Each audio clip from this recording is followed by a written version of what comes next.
Good evening, all, and welcome to January's speaker series. It's great seeing everyone here this evening.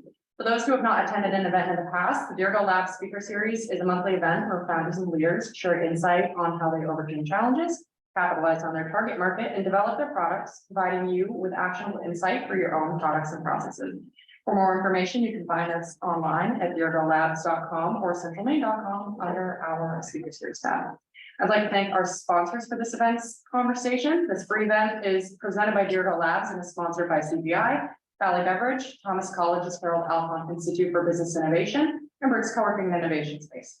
In addition, the conversation is being recorded and will be available for later viewing on YouTube. This evening's conversation is presented by Bixby Chocolate, the founder, Kate McAleer. In this speaker series, Kate will discuss how Bixby Chocolate has transformed the chocolate manufacturing market, introducing the state of Maine's first bean-to-bar facility that produces candies that are ethically sourced, organic, and gluten-free. For those who aren't familiar with Bixby, Bixby products are manufactured in a 125-year-old former ice plant located on a working marina on Maine's mid-coast. Bixby Chocolate's innovations include producing its own chocolate straight from the cocoa bean for several new bean-to-bar chocolate bars, including its newly created chocolate bonbons, chocolate nibs, and chocolate covered coffee beans. With that, take it away, Kate. All right. Well, thank you all for having me. I love being back here in the Deergo Labs building here in the historic Hathaway Center. Super cool. Nice to meet you all. I think I know some of you, but I'm Kate and really excited to be here. So I was going to be like very engaging so everyone can talk and answer questions. So does anyone know what this is? It's a cocoa bean sandwich. Okay. Yes, it's a flower. There we go. All right. Does this have like a red pointer? It does. Is it Might be pointed? part of the TV screen. Okay, I'll use my finger. This is a flower, and you guys see this little like miniature little round shaped doodad, I call it. Yeah. Okay, this is the beginning of the cocoa pod, and this is on the cocoa tree. Does anyone know what this tree is called? The scientific like name. Okay, first of all, are we like chocolate fans? Yes. Yeah, okay, all right, very cool. Just check. Probably not as much as you. Just check. Okay. All right, so this tree is called Theobroma cacao, and it means food of the gods in Greek. And we're gonna do like a little like very minute history of chocolate. So by no means is this like the end all be all, but I think it gives some really good context. Does anyone know where chocolate, like the original plant, is from? I'm like giving it away a little bit. We'll go back. The what'd you say? Amazon? The Amazon? Okay. Any other ideas? I like that kind of. That's a thing. All right, so it actually kind of, there's like some debate, but it's thought that the Mayans were the first people to cultivate cacao. There's also like this new theory that there was a prior people to the Mayans, even more ancient. And it's all kind of in that strip of Central America, where like Mexico connects to South America. And so this is a really old relief from the Mayan people. And do you guys see this? What does that look like? I wish this worked. Like what they're holding? Yeah. Coffee thing? Did you say hot cocoa? Okay, that's an interesting guess. It's a goblet. And it is an offering. So this is a king offering this goblet to their god, right? It was a pagan culture. And it's called chacatl. What does that look like, spelling wise? Chocolate, maybe? Yeah. Right? Yeah. Okay, all right. Means bitter water. So chocolate was first a beverage. It was this sort of bitter water mix that the Mayans would like grind up on these stone grinders. You guys see the stone grinders? So is this like blocked by the table? A little bit. A little bit, okay, so they would like grind the cocoa beans into a paste and mix it with spices, and it was really considered this amazing luxury, and that's why it is called food of the gods, because of this connotation that it was offered as a food of the gods by the Mayans. And it's a fascinating like cultural food that the beans were used as money, and so many other interesting things. So Hernan Cortez, one of the Spanish conquistadors, so sort of like the equivalent of Christopher Columbus, discovers, I don't know if we want to call that chocolate, but like, you know, goes to Central America, sees this chocolate, brings it back to Europe. The Spanish monks add sugar, right? So up until this point, it's really a bitter, very intense sort of pasty drink. And then it's a luxury like coffee and tea in the Western world. And this is a chocolate house in 1700s London. So our idea of chocolate, like in a bar, is an incredibly modern concept. And it's really fascinating that we think of chocolate, when you think of chocolate, you think of a bar of chocolate, right? Probably.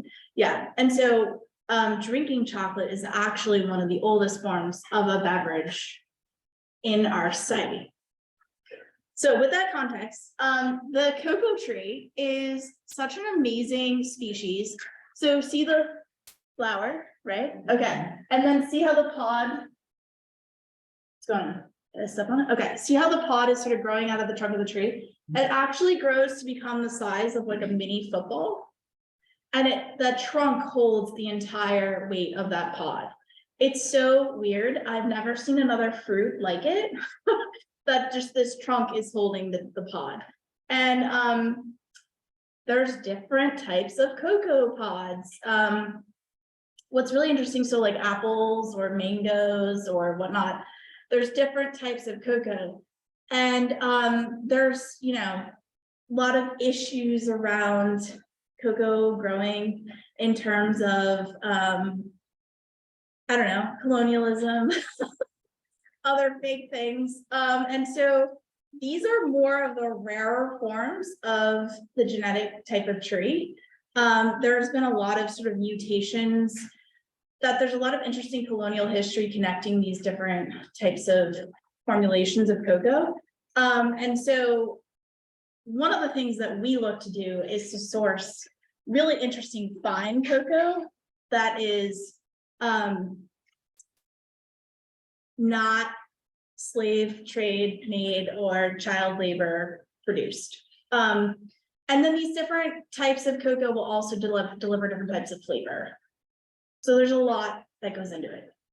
Okay, so we talked about this is where ancient cocoa was originated. And then what do you notice about the red countries? They're all on the equator. Yes, they're all on the equator. What else? Warm, violence. Warm, tropical. Okay, here's like a question. Does cacao grow in the United States? No. Yes. No, I don't think so. Looks like it could. Yeah, Where do we think it would grow? like Hawaii. Hawaii, yes. Okay. All right. Does it grow in Maine? No, I tried it. Okay, so cacao grows along the equator of the world in these really warm climates. Obviously, it originated in the Central American beginnings, but you know, through colonialism and Western development, it was discovered it could grow really well in all these warm areas. And so what's really interesting is about 90% of the world's chocolate comes from Western Africa. And it's super shady, like not in a good way. So cocoa actually should be grown in a shady environment of the rainforest. And there's been a lot of tearing down of trees and destruction of the Amazon in order to produce like this genetically modified, mass-produced cocoa tree that creates like one note type of chocolate that basically the big chocolate companies can roast to death and make like a very brownie tasting chocolate. We are trying to source mostly from Central and South America, so Haiti, Guatemala, Dominican Republic, and Belize. Because like wine, chocolate has different flavor profiles from the different origins. And it's really cool and interesting and nuanced. But right now we're sourcing mostly from the left-hand side there, but I am super interested in sourcing from other places too. There's just not a lot of certified organic options. Okay, so that cocoa tree takes about 2 years before it will bear fruit. And then the fruit, the pods, take about 6 months to grow from the flower to the pod. And then they get harvested 1 to 2 times per year, depending on the origin. How do you guys think they harvest cacao? They chop it off. Okay, what do you think they chop it off with? Machete. Yes. There's been no evolution other than the machete to harvest cacao. It's a completely manual process. And it's amazing to see these farmers like cut all these pods off one tree and open all the pods and take out what on the inside. You guys see this cocoon of seeds? Yeah, those are the wet beans. Has anyone ever had fresh cacao? No. Okay. What do we think it tastes like? Bitter. Really. Whoa, interesting. Okay. So the inside is bitter, but the outside is actually very sweet and tastes like, I don't know, lychee meets pineapple, maybe. It's really interesting.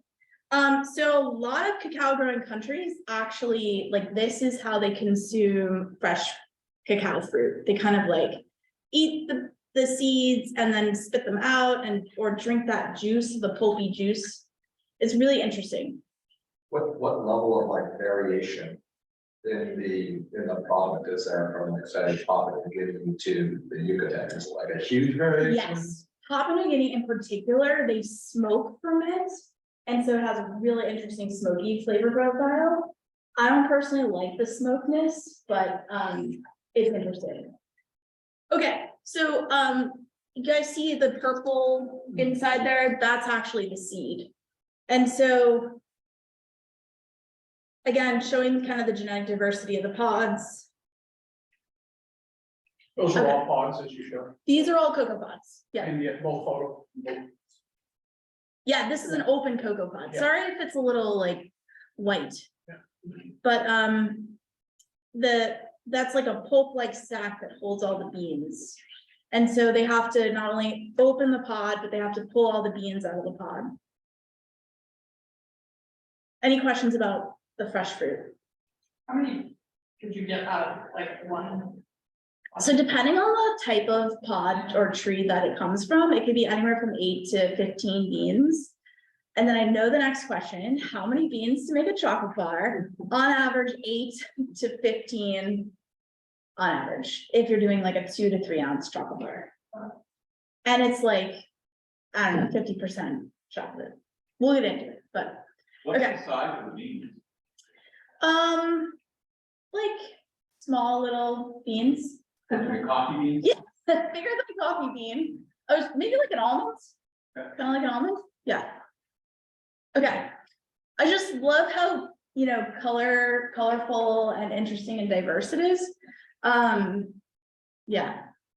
I don't know. I feel like chocolate's a magical rabbit hole you could go down and never learn enough about the world of chocolate. Okay.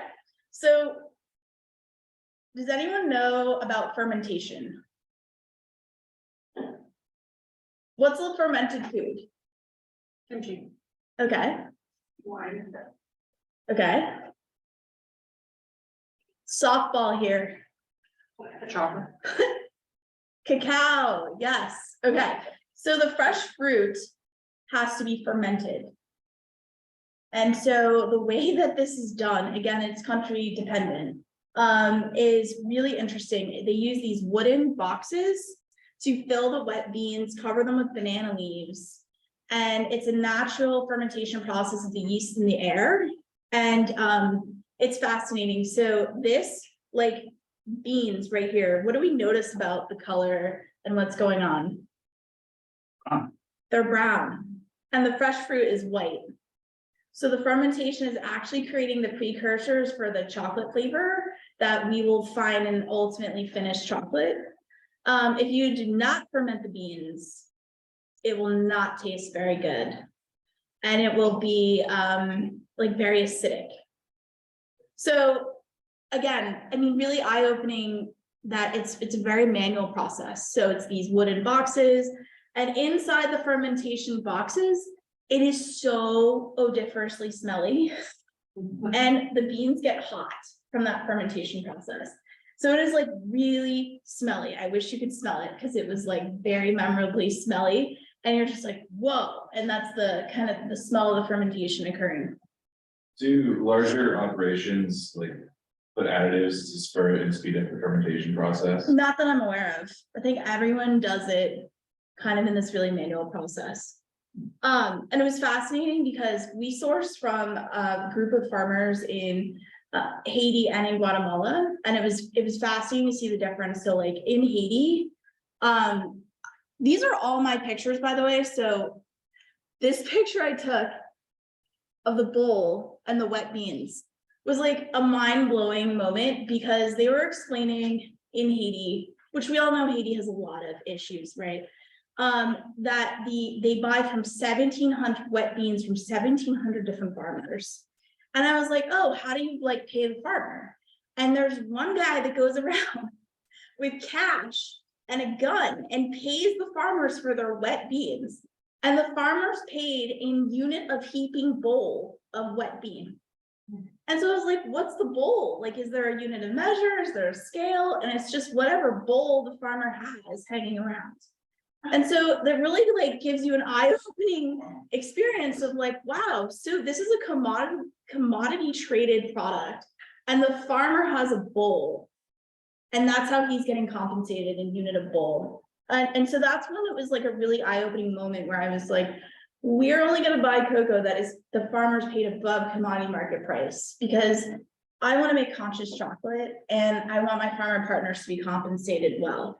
Now I'm a small company, and so I can make that choice because of a smaller customer base, but Big Chocolate, you know, has these huge contracts and they're able to do negotiations that maybe don't have the farmers, you know, best in benefit in hand. So that's why we're buying from these smaller farmers. And in Haiti, it was just like mind-blowing because they're really trying to change the dynamic of like Haiti having this really sort of negative vibe.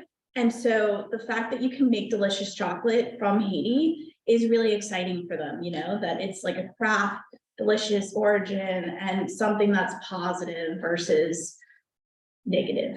Okay, so this is a drying hut. Again, totally manual. They have to spread the beans out that have been fermented, dry them, and then pack them in sacks. So all this has to happen before we get involved.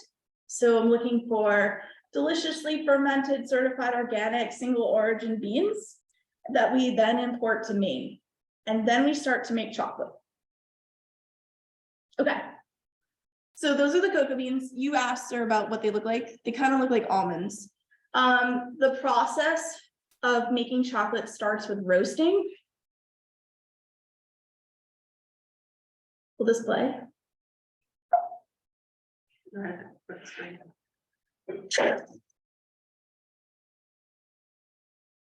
is a drum roaster that's roasting about 30 pounds of cocoa beans. We roast to develop flavor and also kill off any bad bugs that could come in the, you know, raw cacao. We then winnow, which is the process of cracking open the bean and separating the husk, which is the outer shell from the interior nib. Has anyone heard of cocoa nibs? Yeah, okay. I call it like the meat before chocolate. So it's like the roasted cacao bean, but broken up. And we also sell nibs. They're kind of like a health food thing. They're really popular in the paleo and vegan diets because they're sugar, dairy free. It kind of tastes like a chocolate nut, in my opinion. What would that usually be used for? Is that like a byproduct that sometimes will be scrapped and that's a new product used for, or what would big chocolate be doing with the nibs? They make chocolate out of it. Yeah. Actually, so you can take nibs and press them and make cocoa butter. So half of a cocoa nib is actually butter. If you were to open up, this is what the inside of a bean looks like. Under pressure, so about 50% of a cocoa nib is cocoa solid and 50% is cocoa butter, which is the fat inherent within chocolate. And cocoa butter is mostly used for the cosmetic industry. It's really interesting. So this is a winnower. So it cracks open the roasted bean and separates husk from nib. We recycle our husks by making a really fun soap that has cocoa husks in it. So it's like exfoliating. And then we take the nibs and make chocolate. So this is like kind of similar to that ancient way they were stone grinding. This is a stone grinder. It's called a melanger.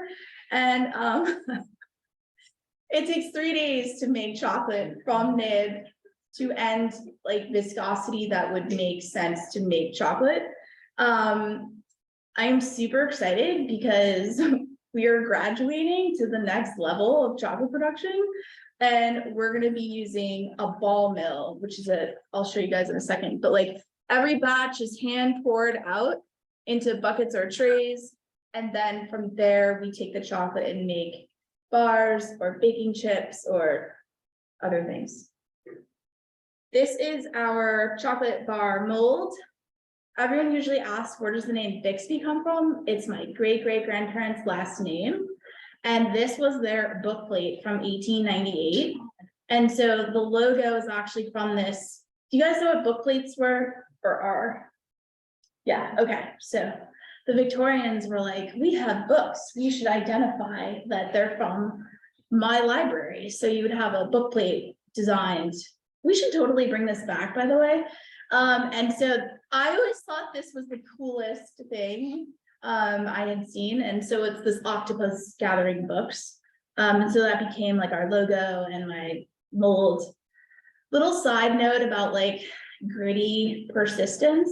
The mold company told me that this was too complicated and too nuanced and like I should just say the word Bixby. And I was like, well, can I pay for a prototype? Because I'm octopus. And so I like persisted, and then we're kind of known for having the raddest mold, which makes me really excited.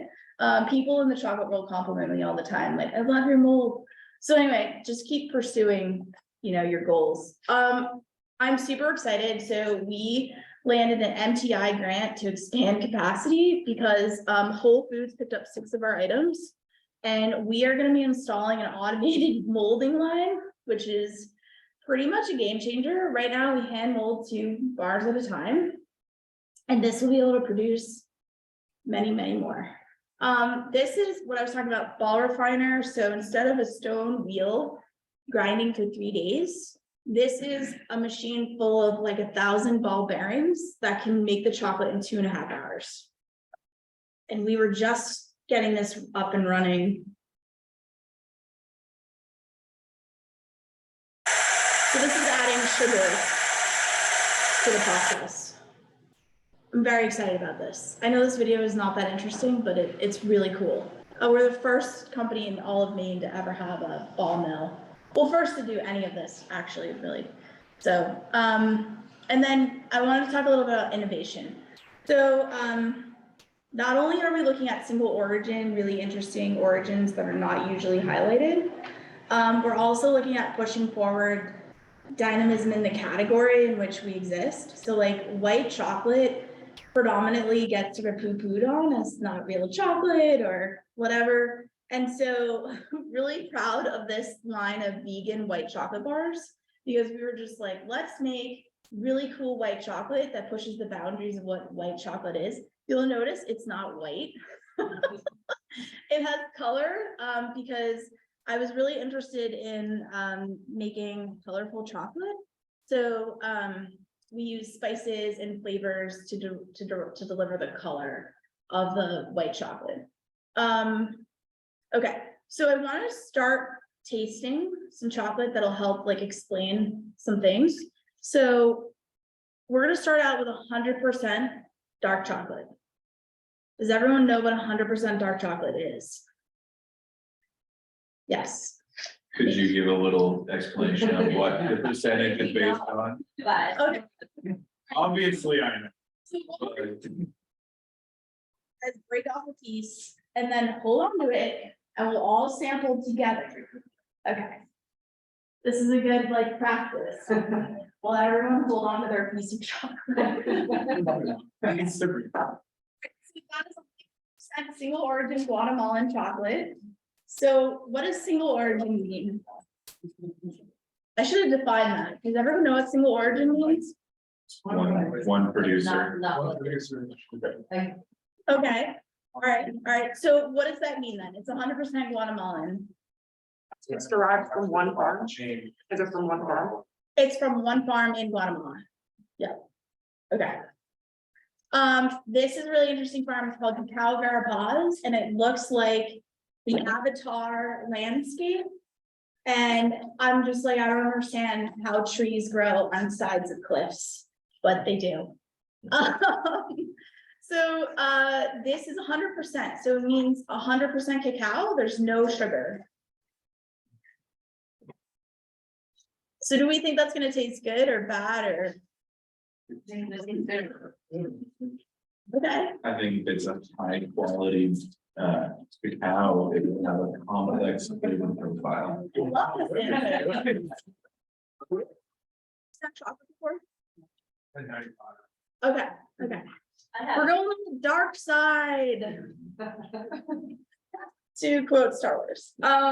Okay, so does everyone have their chocolate? Almost. Okay, we gotta go faster. Come on, it's gonna melt. There's a single source, how unique is that in the marketplace? It's totally the craft market only, like big chocolate does not do similar. They just call it on their volume and it's the two. Yeah, probably not. Not that I would just, Yeah, if it was at scale, it would just be that much more chocolate. I mean, most of the world's chocolate is controlled by 5 multi-billion-dollar conglomerate companies that are massive. And most of the world's chocolate's going into not fine flavored chocolate, right? Like kind of like wine. So we're trying to elevate the experience by saying chocolate can be like fancy wine. And it's cheaper. Like a good bottle of wine is probably $50. This is like 10. Okay. Ready? Okay, we're gonna pop it in your mouth and you're gonna let it melt on your tongue. And we're gonna let some of the flavors release. So I get a really nice acid, like citrus fruit note from the Guatemalan. With notes of like lemon and maybe some red berry. But what do you guys taste? Definitely tastes earthy, bitter. Okay, that's the 100% coming out. You get to, okay. So next, we're gonna do Belize. We're gonna do 70% Belize. Okay, should we just switch up the order? Okay, so what does 70% mean?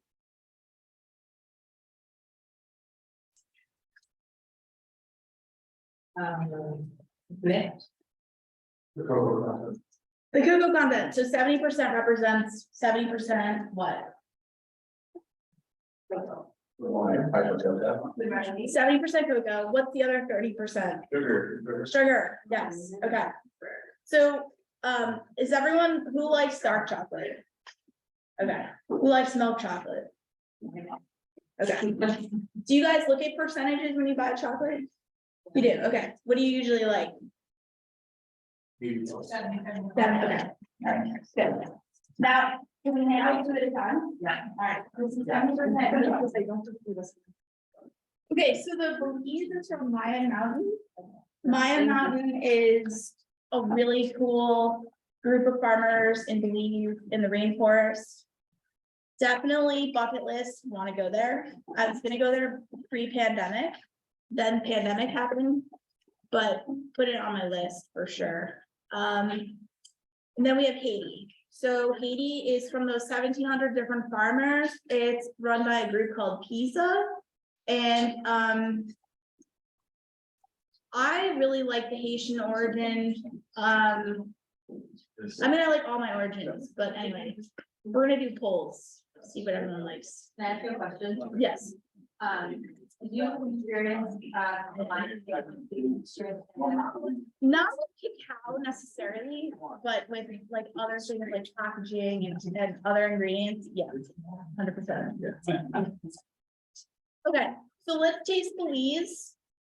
It's gonna have a pineapple-y, plum, and honey profile. I really like Belize. It's a super cool origin. It's kind of the most expensive name you might be able to get right now. So that's going for it. And that bar, we just won, we were announced a finalist in the Good Food Awards. We haven't won yet, but that's a national competition. So I'm super excited about that. And that's 70% dark chocolate, 2-ingredient chocolate. So that means it's just cacao and cane sugar. So I bought this the other day. And I just ate it, but now after eating the 100% and now eating this, I'm noticing all of the other flavors way stronger, Right, like all the honey Right. flavors. yeah. And then let's do Haiti. Okay, Haiti's gonna be nuttier. And I don't know, delicious.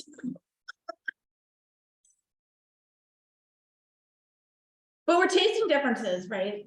I mean, I'm throwing out words. You may or may not taste that, but we're noticing a huge difference between 100%, Belize 70%, and Haiti 70%, right? Okay, Alright. Really cool, right? Did you guys know chocolate could taste different? Okay. You're evolved. Okay. Like, I don't like Hershey. Okay, What makes Hershey like a Hershey wet? yeah, not great ingredients. I'm like obsessive about everything, and so I get really into all the ingredients, what I'm sourcing. You know, even the cane sugar, I went total deep end and was like, it's gotta be amazing cane sugar because you're buying amazing cocoa and you're not just gonna put some like gross cane sugar in with your amazing cocoa. So there's this regenerative organic cane sugar producer out of Brazil. And their whole process of cane sugar, by the way, is a really, really dirty process. And so not only like environmentally, but like all sorts of things. There's actually like a side note, a very interesting protectionist US law that protects US sugar growers, which is mostly GMO sugar. And so you pay an extra tariff on sugar imported from outside the United States. So yeah, I don't know. I was like, but it's worth it because we tested batches of chocolate with different types of sugar and you could taste differences using the organic cane sugar that's regenerative. It's just amazing sugar. I don't know. Yeah. Have you ever, beet sugar, have you ever tried beet sugar chocolate? Well, beet sugar is total GMO. Really? Yeah, sugar beets are big time GMO.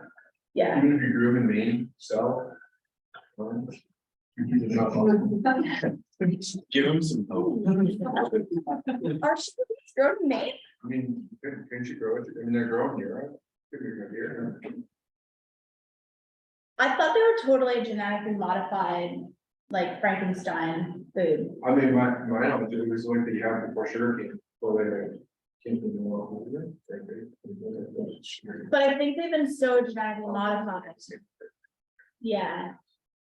I mean, I wanted to get into the business to make organic chocolate. I'll give some like history. And being certified organic, does everyone know about being certified organic? Maybe. Okay. So like the problem is it's a very small market. And I remember the day when I was like, oh, I have to maybe make non-organic food because my business is going to grow big enough. And so I made a promise to myself at that point where I was like, everything will be non-GMO at least, if it can't be certified organic. Being certified organic was like an important thing to me personally. I don't know if the market is totally there yet. I think in Maine, there's definitely a more nuanced, customer because of MOFGA. And MOFGA is the Maine Organic Farmers and Gardeners Association. Interesting little side history note. They're the oldest state certified organic certifier in the entire United States. So like Maine has this fascinating history of being like gung-ho on organic. But like, I think that I wish more people cared, but we're getting there. So I think that,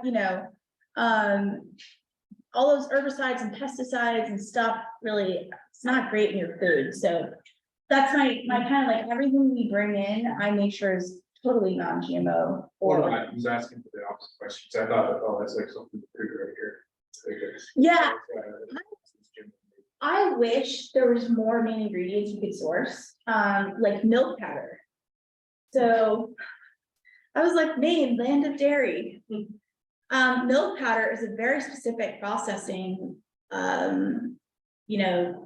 taking on milk and making it into powder. There isn't milk powder equipment available until maybe New York State. All of New England doesn't have any, and then to get organic is virtually like unheard of from the East Coast. So our milk powder is actually coming from California, interestingly enough. So, because I wanted organic milk powder. It totally tastes different than non-organic milk powder, because what the cow is eating will go into the flavor profile of the food. And we actually source A2 level organic milk powder, and that's another type of milk that the cows are only fed certain things. Okay, I went off on a little tangent there. Anyway, we're gonna go back to some chocolate. So this is really cool product. This is 70% Dominican Republic with bourbon. Okay. Yeah. We start over here.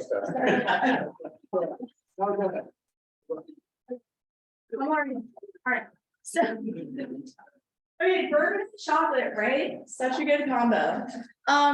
We wanted to partner with Split Rock Bourbon. They're in Newcastle, Maine. They're the only organic distillery in Maine that I'm aware of. And so we soaked our cocoa nibs for 2 weeks with their bourbon. I personally have to go buy thousands of dollars of bourbon in these like crazy pooches and hope I don't get stopped by like a Maine state police trooper. Because of Maine liquor laws, this is like the only way I can get bourbon. And like my insurance company was like, you have to be the one to transport it, no one else. I have to make bourbon runs, which I'm willing to do. It's fun. So this gives a really cool flavor profile to the cocoa.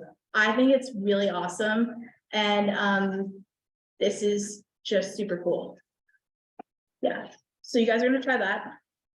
What other like certified organic partnerships in the state do you have, or are you? Yeah. We're gonna get there. Or do you want to have? Oh, we're getting there. We're getting there. Okay. Next, we're gonna also do this espresso bar. Do you guys taste the bourbon? Yeah. Okay. Can we taste it right now? Yeah. Well, Okay. So who likes coffee? All right. So again, coffee and chocolate, right? Such a good combination. So I kind of heard of like adding coffee to chocolate and thought that is one of the coolest things maybe I've ever heard of, because I love coffee. And so we actually take Guatemalan coffee beans with Guatemalan cacao, and in the stone grinders, grind the coffee with the chocolate. So it's literally coffee meets chocolate in the form of a 70% bar, and it's single origin, which is so cool. In my opinion. Yes, I just wrote something off. Wow.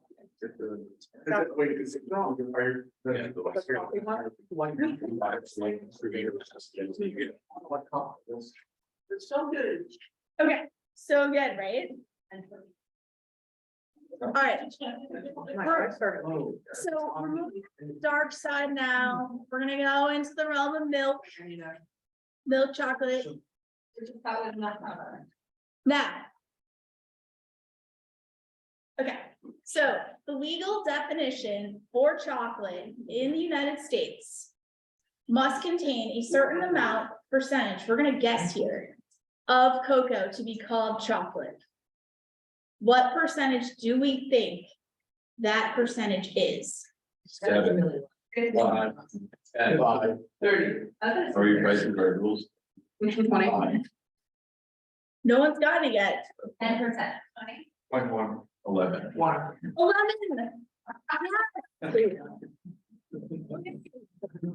Why 11? I have no idea. Probably some major chocolate company lobbied for that extra 1% or for 10%. But for anything to be called legally chocolate, it needs 10% cocoa solids. Okay, so another interesting fact, there's actually no legal definition for dark chocolate. There's just bittersweet and semi-sweet chocolate. Bittersweet is anything over 70% and semi-sweet is anything over 55%. But milk chocolate does have a legal definition. So milk chocolate, what percentage cocoa do we think milk chocolate on average is? 15.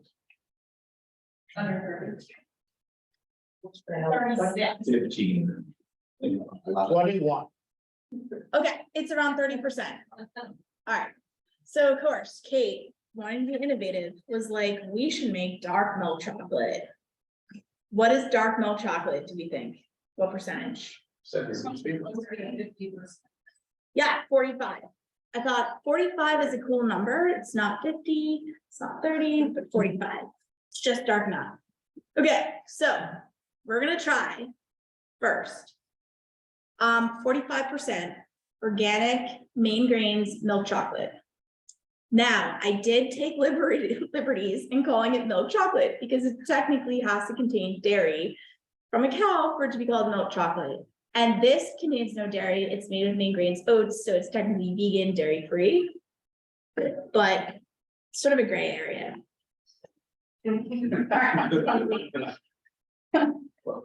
Okay, so we're gonna try this.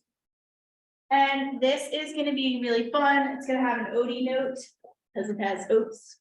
Who likes oat milk? Yeah, okay. So interesting, like statistic, oat milk is the #1 alternative milk. So what I was like, we should make a vegan milk chocolate. And you asked Gabe, what companies did you want to partner with? I was like, Maine grains, no question, 100%. And met with Amber and was like, hey, I want to make milk chocolate with your oats. And she was like, cool. Realized that like we can only just buy oats from them. So we have to like make our own oat flour to then use to make the oat milk. So it's a little more labor intensive than I originally imagined, but whatever. I was like really into, using the local product, and Maine Grains is such a cool brand, and oat is having a total moment. So that's our oat bar. Okay, we have another vegan milk chocolate. This one's with coconut milk. So this is again gonna have a coconutty flavor profile. I'm gonna keep going.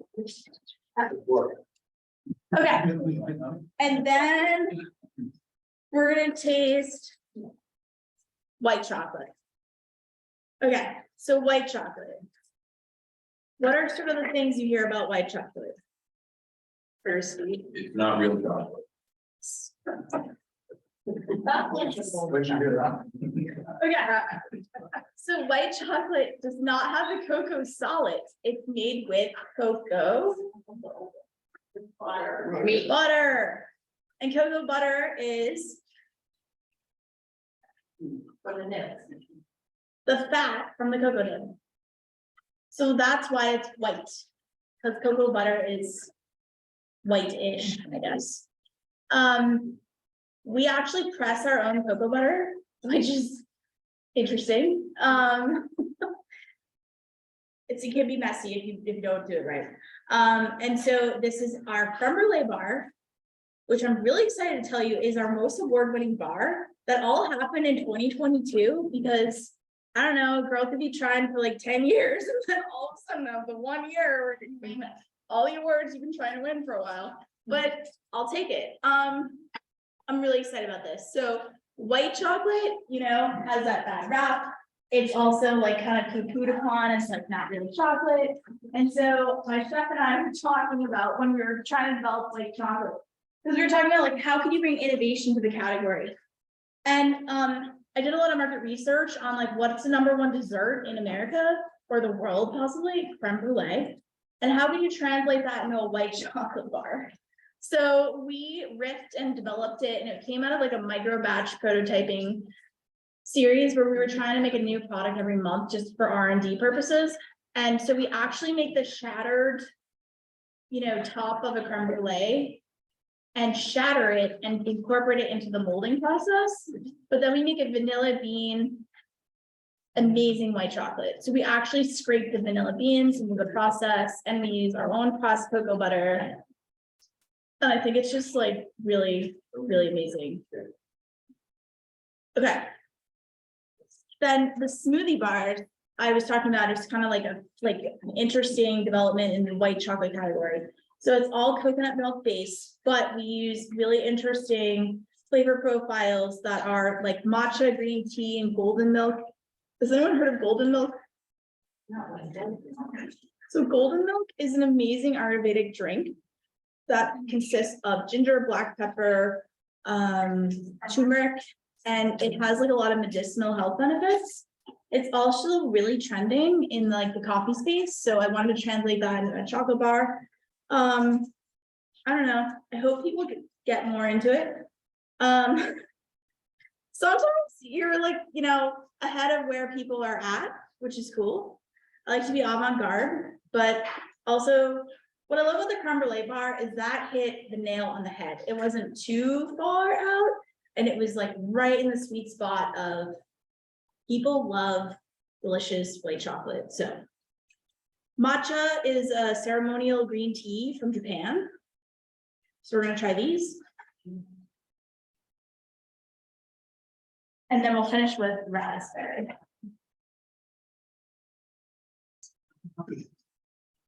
Have we had enough chocolate yet? Never. Yeah. So you said the smoothie bar, there's coconut milk based? Yeah, all vegan. We had, it's cocoa butter. Okay, Yeah.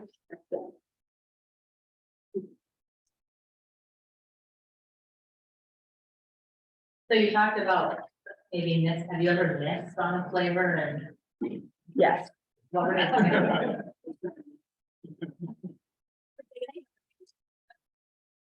All right, we're going deep here. No, I'm just kidding. Okay, one of my very first products was, I thought this was so cool at the time, and in retrospect, I was like, I don't know what I was thinking. It was a dark chocolate, Maine blueberry, black pepper bar. So like pepper and blueberries actually enhance each other, but the world is still not ready for that combination. I had to transition it into like a cashew, sea salt, blueberry, dark chocolate bar. Yeah. But, you know, maybe one day someone will get the idea of pepper in chocolate. I don't know why, but Americans just don't like spicy in chocolate yet, which is sad because we're missing out. I think it's so awesome. Was it like a chili or? It's military black pepper. Yeah. I know. One day, someone's gonna get the crazy ideas, but that's okay. It was really funny because like, yeah, well, okay, so like, again, trying to be like healthy minded and everything. Tree nuts are a lot healthier for you in general. And it took me about like 2 years to find out that Americans don't like tree nuts. They like peanuts. And it's like, don't stop trying to like climb up this mountain and just go for the peanut. And so once we developed our peanut butter items, They became our #1 sellers. Yeah, so I had to like really be like, okay, does the world need another peanut butter chocolate combination? Yes, apparently they do. So it's okay, Kate, you can, it was hard though, because I think when you're trying to be innovative, right, you're like, that's a common theme I've been finding, like you can be too innovative or you can be just not innovative. And so early on, I was really trying to be very, very different from everyone in the category. And then, realized that like peanut butter wins, so I want to win, so I should be peanut butter. But yeah, I think you have to learn that, right, in like early product development. And then there are people that love like the certain things, so it's interesting when you try and discontinue a product, the people come like out of the woodwork and they're like, no. And then you have to be like, sorry, don't hate me forever. Okay, but we're talking about innovation. So we just tried a lot of chocolate. So for years I was like just chocolate. And then there's a whole other part of confectionery that's cooked sugar. So I got that cane sugar in, and I was thinking like, what other categories that also are like more male focused than like chocolate's very female oriented. And so peanut brittle is an American iconic candy. And then I thought, how do you riff off that? And then how do you incorporate local? And so beer just seemed like the best idea. So we make a peanut beer brittle with Allagash, super cool collab. We can't make enough of this stuff. It is so popular. I didn't bring any because I didn't have any. But like talking about innovation, right? You have to look at like, how do you bring interesting things to the category? And no one had been putting beer in peanut brittle. And I hope too many people don't copy me on that, but that's okay. We make a lot of other different cool products too. Our bonbons, which we have a platter we can pass around, are all made with our own bean to bar chocolate, and then we use local flavors. We do kind of like fashion collections depending on the season. So we're in our winter collection right now. It consists of peppermint, pecan pie, Maine blueberry jam we have year round because we have to. Anything blueberry in Maine just has to be all the time. And then yeah, we make bourbon peaks again with that bourbon because it's so good. We make chocolate lobsters, which is a really funny like product that is just hilarious. It's a 1 pound chocolate lobster. We should sell at market price, but that hasn't really panned out for me. But I don't know, people love that. It's just a hilarious gag product. We make drinking chocolate like the Mayans. And then we focus on local Maine ingredients like honey, maple syrup, blueberries, trying to showcase the delicious foods in Maine and how they pair with chocolate. So we tasted a lot of chocolate. Questions? Sorry, Yes. just back to like the sugar alternative there, and you just brought up honey and maple syrup. Yes. Is it possible to use those as substitutes? So I've been toying with maple sugar as a sweetener. It has a lot more water viscosity than cane sugar. And we have to work on that more. So So it, it's possible. yeah, it's possible. It just might be, again, I think that's really cool, but I just don't know if the market's big enough yet for the alternative sugar. Like already with the vegan products, it's a small niche market. And sometimes I'm like, wow, I wish that was bigger. But, I think as people become more and more aware of like what they're eating and different lifestyle diets, vegans are very loyal fans for sure. But, milk tastes good too. So it's an interesting dynamic. Yeah. Hey, which ones are you selling at Whole Foods? What did they pick up? Yeah, so they picked up the bourbon bar, the creme brulee bar, the 70% Dominican Republic, which I didn't bring, milk, sea salt. So it's just a milk, sea salt, like milk bar with sea salt, and the oat bar. And I think is that 6? Yeah. Super excited. We're going into the specialty department. So for years, I've been in the grocery department with my peanut butter. It's, and so specialty is like where the really gourmet cheeses are. And they've never had a Maine made chocolate there ever. And so I like really harassed them hardcore and was just like, I'm a local bean to bar, you should have us. So that's like hitting store shelves soon, really soon. We just shipped it this week. Really excited. I mean, Whole Foods was one of my very first customers, actually like my first major customer. So to be able to expand our portfolio with them is really cool. And then the specialty department, you know, it's just a really cool gourmet section. So I'm excited. And how many do you make a week?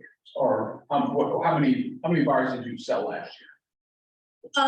Like what kind of bars? The tablet bars or the Bixby bars or Bars. Bixby bars? Gosh, several 100,000. So, Yeah. The Bixby bar, I didn't bring any, that was my very first product. That's a candy bar. So that's like an enrobed product. You tried all the tablet bars and the tablet bars were new. And, you know, I started making our own chocolate in 2018 because I got an MTI grant to bring that equipment in. And, we've not been able to make enough chocolate like since.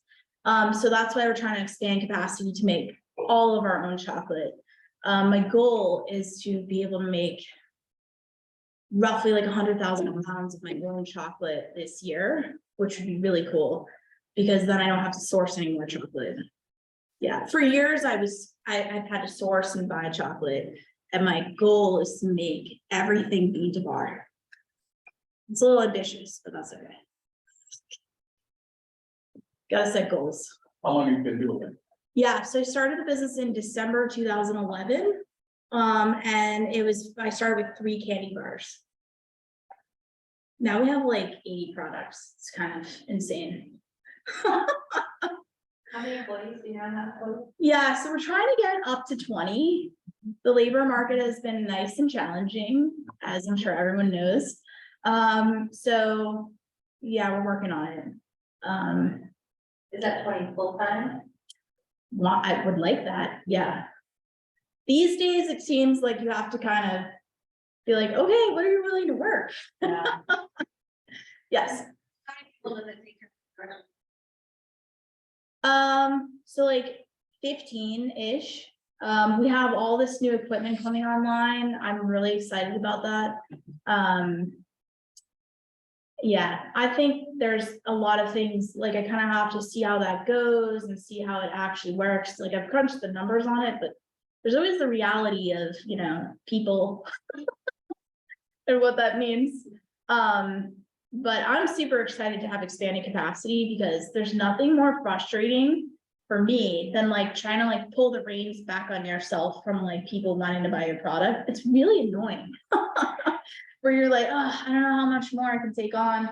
So I'm super excited we landed that MTI grant to be able to expand capacity. Yeah, and the Deergo Labs team was awesome during that process. Side note, yeah. So speaking of expansion, since you're, you know, catering tonight, you have your new cafe Yes. down the street. Yes. What can we, you know, expect to be able to purchase there? Like, what are the types of products that you have? Yeah, so thank you.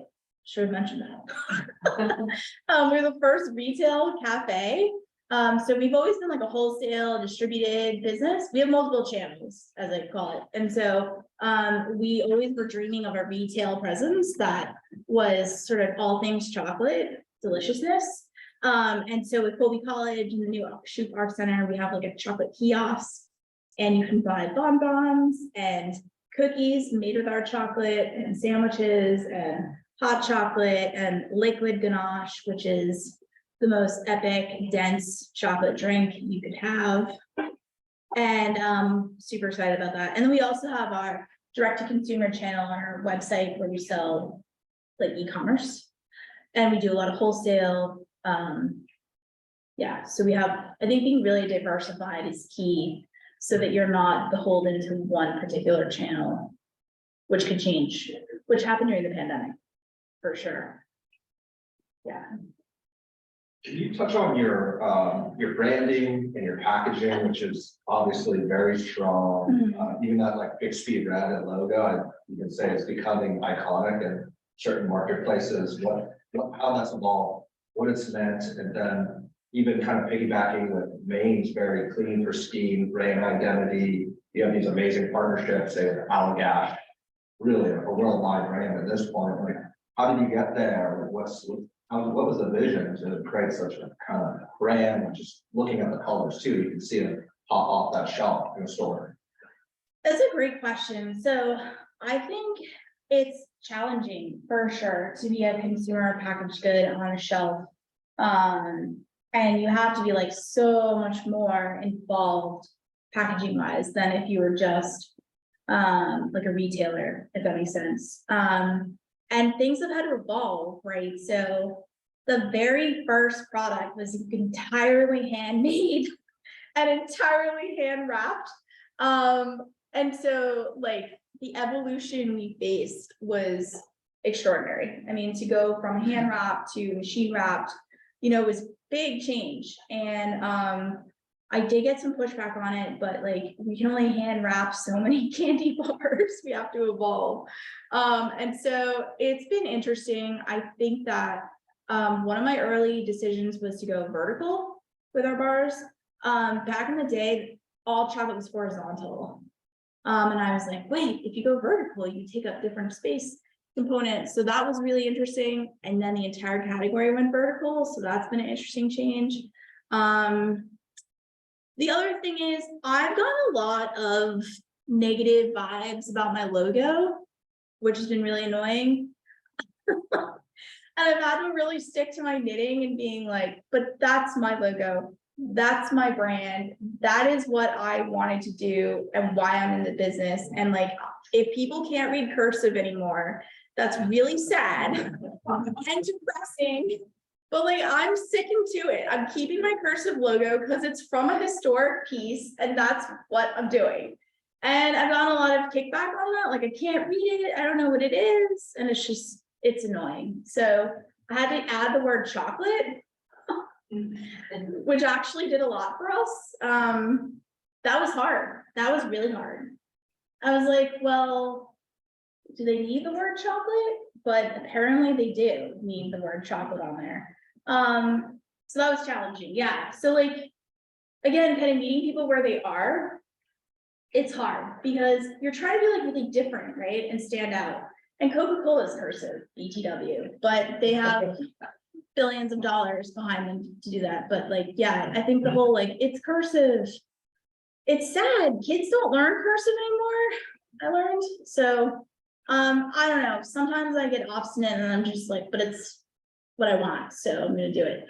Might not be the best move, but whatever. And then red, why red? I did a lot of market research study on where the eye goes first and learned that there's certain colors your eye sees first in the spectrum. Red was one of them. I also lived in China for a period of time, and red is a very auspicious color. The original concept of packaging was actually based on a red money envelope. That did not translate well, but in the Chinese culture, you get for Chinese New Year red envelopes with money.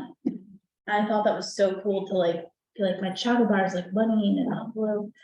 It was too avant-garde again. Yeah. So then we went to the box, which has been really cool. I have to find a boxing machine now, so that's like a new complication. But yeah, yeah, I think the box gives a stronger presence. It'll be interesting if that can't be automated. So I think to tie in what your go back to the question a little bit. Sometimes your packaging is defined by your machinery, and that is a challenge sometimes for brands because maybe you want a different type of package, but you don't have that capacity. So then you have to fit within the constraints of what you can do. So I kind of work around that and then try and innovate from there. Yeah. Maybe just a follow-up, to kind of success on that branding. Can you share with us a little bit of the behind the scenes and the origin story with your with Allagash and what that means for Bixby going forward? Sure. So in researching craft beer in Maine, there's like one leader and it is Allagash. So I started out by buying bottles of Allagash in Hanford. And we are indeed perfected the product. And then I was like trying to reach out to Allagash, trying to connect into Allagash because I didn't really know anyone there. And through Luke's Lobster, because we do some business with Luke's, I just sort of was networking and I was like, do you know anyone at Allagash? Because they are partners with Allagash at times. And they were like, yeah. So I got connected in to Allagash and then said, hey, I'm this little brand that's making this peanut brittle. Can we like collab with you guys? And they were really receptive actually. It was fun and interesting. And then like the hardest part was trying to figure out how to buy the beer. That was I had to apply for this really weird, I've never heard of before, like grain transport license with the liquor board to get the ability to buy the beer from them. Because again, of the prohibition laws in Maine, like you can't just buy beer easily. And to buy kegs, I have to buy it direct from them and keg mobile it and buy kegs of beer and bring it back with that grain transport license. It's really interesting, but yeah, they found a way for me to buy it. So I didn't have to buy it retail, which was really expensive. Yeah, so part of the reason it's so expensive is the price of beer is a controlled price. Yeah, like so many retailers complain to me about like, why is it so expensive? And I'm like, well, because beer is a regulated substance that has a certain price. But it's worth it. I mean, are you gonna not love it? Everyone eats the whole bag and everything. It's a cool product, but that alcohol component has like a particular interesting impact that I never knew. That was a whole rabbit hole I had to go down. I thought it would be easier. Do you ship 12 months a year in the e-commerce side of your business? It's a great question. So Maine is the furthest point of the entire country. It's super challenging. Sometimes in the summer, we have to shut down certain states like Hawaii and Alaska, and we have to institute like overnight shipping, which people get really angry about. But at the same time, you don't want a puddle of chocolate arriving. You know, that's not ideal. It's challenging. You don't use cold packs or anything? Oh, we do, Really? but you know, not everything gets there on time, and some people don't read the like open immediately, perishable, and they just let it melt, and then they get mad at you.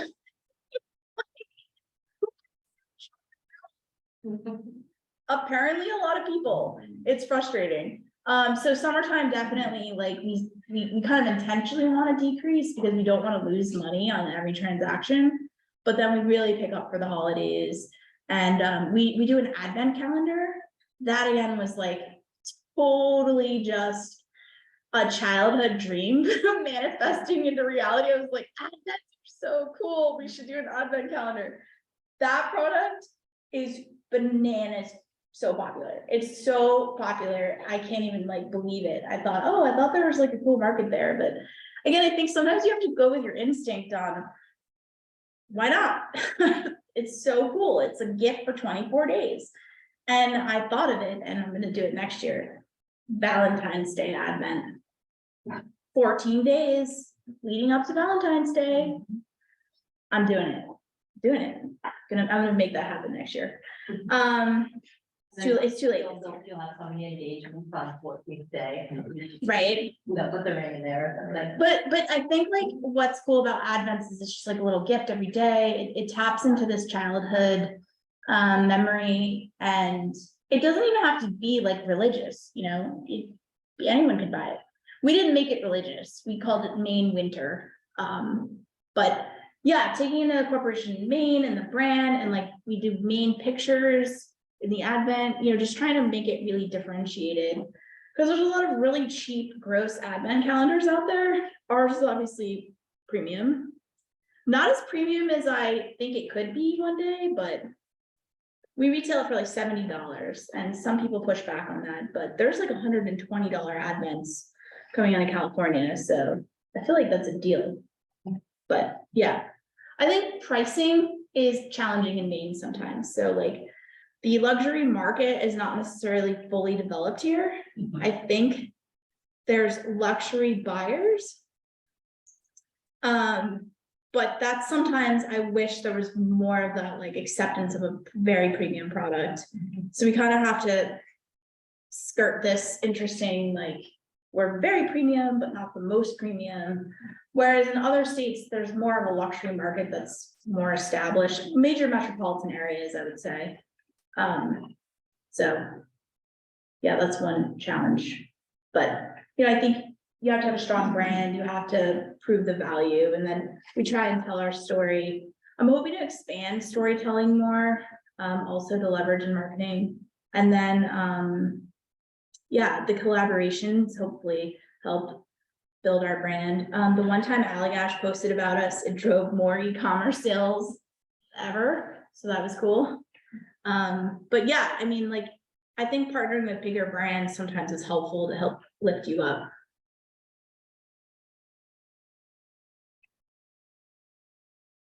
Thank you. Yeah, It's actually more of a comment, Kate. I just want to really thank you for bringing a high level chocolate experience to a lot of us in our lives. I had a chance to find myself visiting a relative. He lives Yeah. in a pure place in the Patagonian region in Argentina. And apparently I never knew this, but they're known for being the Switzerland of chocolates, as we were, right? oh, really? And we get there, bottle of chicken, Okay, by the way. We get there, there's a chocolatier everywhere, like every other storefront, there's a chocolatier in this mountain community. And we go in there, and because of you, I got a chance to sample this, and they say outside of that Bavarian area, it's an amazing chocolate. I got asked how it was, and I said, I've had better. We showed them on the phone. Oh, it's so cool. So. Yeah, oh, that's awesome. And we're also delighted to have the hot chocolate experience come to Waterville. Yeah, we're so excited. I think Waterville is like just so up and coming, really excited to be in that art mecca. We're gonna make Valentine's Day a thing, just talking about that. But yeah, I think like also we do really cool seasonal products like Easter and, oh, I don't know if I should let this cat out of the bag, but I might. We make this peanut butter lobster claw. That's like the best peanut butter cup ever. And we were prototyping today a white chocolate version for Easter. That was so good. It was so good. It was really, really good. Anyway, yeah, so, and then we're gonna do Easter eggs and bunnies. Lots of chocolate bunnies. But yeah, I think it's really cool to be able to have like these seasonal products that people love.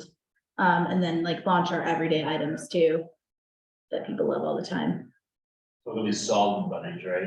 Not hollow bunnies. They're like semi-hollow. Yeah. I really don't, yeah. I had that. How do you plan out the seasonal stuff like that? How do you figure out, I think, not too much? Oh, gosh. We just can't make enough. That's really our big problem. Yeah.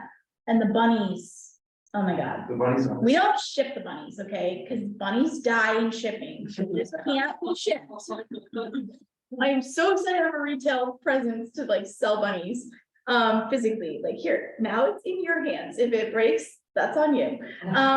They're just their ears, you know, they just, I don't know. How do we plan out seasonality? Yeah, so I try and look at a holiday 6 months in advance and do forecasting and planning. And then we just like sell out everything and scramble. We're working on I'm hoping with like expanded capacity, we're gonna start to get ahead. My biggest thing is like, I just don't have inventory. Like, I just sell everything I make. That's good. All the I was time. saying, it's good to have that on the opposite. Yeah, it's just sometimes, as a salesperson, like frustrating, like, I wish we could make more faster. But that's, you know, my own cross to bear, I have to figure that out, but, that's so cool though, because like back in the day, right, we developed these things and we're just like, we hope this sells, and then they're so popular, we just have to like figure out how to make more. But, you know, I think the resources in Maine are so important to help leverage, like try and keep manufacturing in Maine and expand capacity. And I'm really excited. I'm learning a lot about electricity right now. I'm like, wait, what? So I guess we need so much power for our new machine. It needs like its own new power thing. And I was like, this is gonna be expensive. But,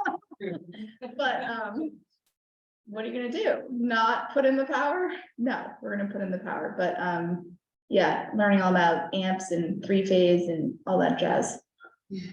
It's fun. But I think like that, so seasonality, trying it ahead of the curve, but it can be challenging though, like, Well, I'm just wondering what you do, like, if you have excess funds, happens to those funds. we never have excess. I really want to get a giant bunny and like raffle it off. And get email people's emails. Yeah. It's marketing ulterior motive, but you guys ever seen those giant bunnies? Make like your farm so low in carbonite. My team will love me for that. I was like thinking for Easter, I wanted to add little chickens in addition to the bunnies. Yeah, it'd be so cute. But yeah, mostly the challenge has been like packaging challenges. Yeah, like we ran out of boxes. We ran out of boxes again over Christmas, and I was just like, now I'm buying a year's worth of boxes, and if we blow through them in 6 months, cool. But like my red box, my Bixby custom red box, I ran out of. I was also trying to source Maine paper, like from Sappy, because like all this paper is made in China, and that was like super challenging. And there's only like certain American domestic rigid box makers. Most of the confectionery world is sourcing from China, and I've tried to source Is there domestically. anything in Quebec or anything? No? Well, Ohio kind of has the rigid box market. It's interesting. And so a rigid box is like a pre-assembled box that's rigid versus folding. Yeah. Yeah. Do you know what the base paper is for your box? It's like a 16-point paperboard, I think. Okay. Yeah, none of the main printers do rigid boxes, but our advent calendar is made in Maine, but it has to be folded. So someone has to sit there and fold hundreds of boxes. Yeah, that's why rigid boxes are so cool, because they're already assembled. They're rigid. But that's like a really interesting question, right? Like ultimately people throw away your packaging. And so sometimes I struggle with like, I want really nice packaging, but this is something someone's gonna throw away. So just trying to hit that really like interesting point of, it's really nice, but not too nice. I don't know. It's definitely a high point for luxury products.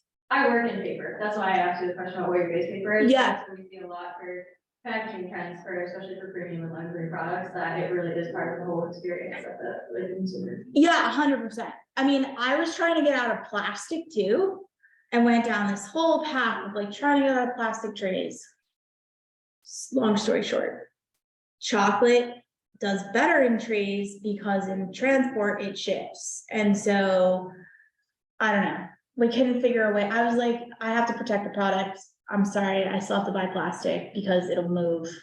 I tested it and everything, and those are some interesting things of like, as an entrepreneur, I thought the market in many categories would have been already developed such that you can make these conscious decisions. And then you find out the market's not there yet. Like the plastic tray has not been innovated to make a paper alternative yet. Things like stuff is made in China, a lot of it. And then other like ribbon, satin ribbon. I thought for sure there'd be a US domestic ribbon maker. It's all made in Taiwan. So, you know, I wanted the Tiffany ribbon. It's all made in Taiwan, but that's okay. And then like, I had a lot of ribbon debates. Yeah. The team was like, we don't like tying ribbon. And I was like, but Tiffany, you know, like, I like it. It's old school. It's really cool. So I started like interviewing people and be like, do you like to tie bows? I found someone that does. And I was like, you are hired because we're going to tie bows. Because you know what you can't replicate? Tying a bow. There's no machine that does that. That is all hand tied. maybe that was a bad decision, but I'm sticking to it. I'm like, it's a premium product and I like my ribbon and it's in my red box.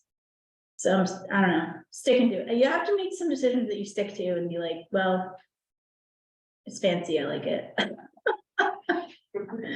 But yeah, I don't know. I don't think, like, do you guys notice if something's ribboned or not? Yeah, with the jewelry business, right? Yeah. Yep. It's different. Not many people ribbon anymore. And there's a very Absolutely. particular way to tie, like I do ribbon tying lessons. Yeah. You have to tie it like a bow tie, very particular. You know, like to get the sides out. Okay. That's really next. Oh, how to tie bows? Yeah. Awesome. Any other questions for Kate before we wrap it up? There's food. No one's eating. You're tired. Well, I will say, I'd like to say thank you, Kate, so much. Yeah, for coming out. absolutely. You did a fantastic job. We're happy to have you as a presence here in Waterville, and Kate does cater, as you can see, so Yeah. please feel free to contact her for any of your events, if you'd like, you know, a menu, or if there's something not on the menu, maybe she can come up with it in the facility in Waterville. So, yeah, I'd like to let you know that this conversation is being recorded and it will be present on our YouTube channel for viewing. Oh, it's going on YouTube? Ooh. I'd like to thank our sponsors for this evening's conversation. This free event is presented by Deergo Labs and is sponsored by CGI, Valley Beverage, Thomas College's Harold Alpine Institute for Business Innovation, and Bricks Co-working and Innovation Space. Thank you all for being here, and I hope you have a wonderful rest of the week.